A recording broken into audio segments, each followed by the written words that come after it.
मुझे धन्य कर दिया प्रभु। आपने इस कार्य को मुझे देकर मेरा गौरव बढ़ा दिया। हे कृपा निधान। अंगद, हमें तुम पे पूर्ण विश्वास है। जाओ, इस कार्य को सफलतापूर्वक करो। मुझे आशीर्वाद दीजिए प्रभु कि मैं इस कार्य को सफलतापूर्वक पूरा करके आपके चरणों में आऊं। विजय भवा। जय श्री राम।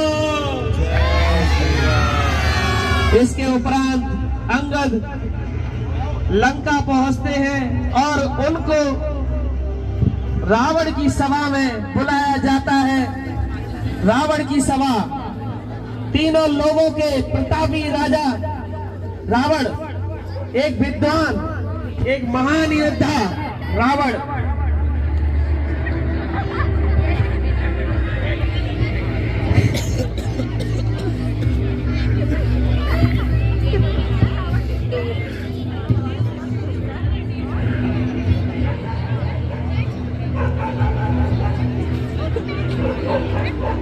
महाराज, राम की तरफ से कोई शांति दूत आया है।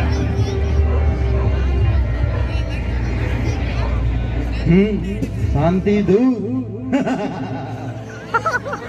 रास्ता है राम युद्ध से पहले ही डर गया, युद्ध से पहले ही शांति दूत भेज दिया। अभी तो उसने रावण की शक्तियों को देखा ही नहीं।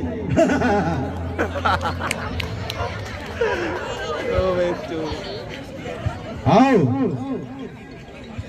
अपना परिचय दो।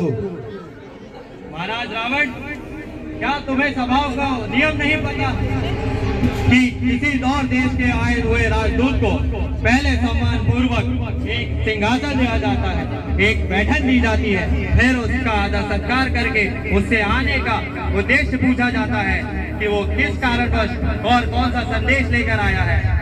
बताओ, तुम क्या संदेश लेकर आए? मैं राजाओं में राजा, राजश्रेष्ठ श्री राम का राजदूत हूँ। मैं तुम्हें यहाँ ये संदेश देने आया हूँ कि मैं तुम्हें एक आखिरी विनती प्रदान कर रहा हूँ। तुम मेरे पिताजी के परम मित्र भी थे, तो इसी कारणवश मैं आपको एक और मौका देना चाहता हूँ कि आप अपनी भूल को सुधार सकें। वह हरि है, हर है या ब्रह्मा है जिसका तुम इतना वार्तालाप कर रहे हो? दोस्त, तुम्हारे राम की वास्तविकता केवल इतनी ही है कि वह एक दर दर भटकता वनवासी है। बताओ, उस भिखारी ने क्यों भेजा है तुम्हें? महाराज रावण, तुमने मेरे स्वामी प्रभु श्री राम की अपेक्षा की है, तुमने मेरे प्रभु श्री राम की बेइज्जती करी है। यह उचित नहीं है। राजदूत का धर्म है कि वह अपने सम्मान और अपने राजा का सम्मान संभाले, और अगर राजदूत का सम्मान होता है तो वह उसके राजा का भी सम्मान है। लेकिन तुमने मेरे प्रभु श्री राम का अनादर किया है, यानी मुझे इस सभा से वापस लौट जाना चाहिए। अब मेरे पास यहाँ सिर्फ दो ही उपाय बचते हैं। पहला ये कि मैं तुम्हें बिना संदेश दिए लौट जाऊं और तुम्हें तुम्हारी करनी का भुगतान करने दूं। लेकिन मुझे जो संदेश देकर भेजा है वह बहुत महत्वपूर्ण है। उस पर लंका और लंका के वासियों का जीवन और मरण भी निश्चित है। प्रभु श्री राम वो है जो एक बार से पूरी राक्षस जाति का सर्वनाश कर सकते हैं। तो आज मैं तुम्हें वो करने का भुगतान करने का एक और मौका देना चाहता हूँ।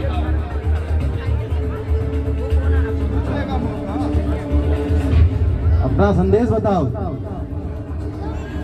हे रावण, प्रभु श्री राम राजाओं में राजा, राजश्रेष्ठ श्री राम का यह संदेश है कि तुम जगत जननी माँ सीता को सम्मान पूर्वक राम जी को सौंप दो और अपने पूरे राजपाट के द्वार और अपने पूरे मंत्री और सभी बेटों समेत श्री राम की शरण में आकर अपनी मृत्यु की उनसे भिक्षा मांगो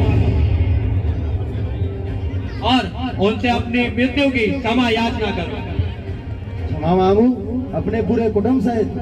और यदि मैं ऐसा करूं भी, अपने पूरे कुटुंब सहित उनसे क्षमा मांगने जाऊं और उन्होंने मुझे क्षमा ना किया और वहीं बंदी बना लिया, तो इस बात का विश्वास कौन दिलाएगा मुझे? रावण, प्रभु श्री राम तो राजाओं में राज हैं, राजशेश्वर हैं। उनके करुणा और उनके विवेक का कोई निदान नहीं। वह तुम मुझसे पहले क्षमा मांगो।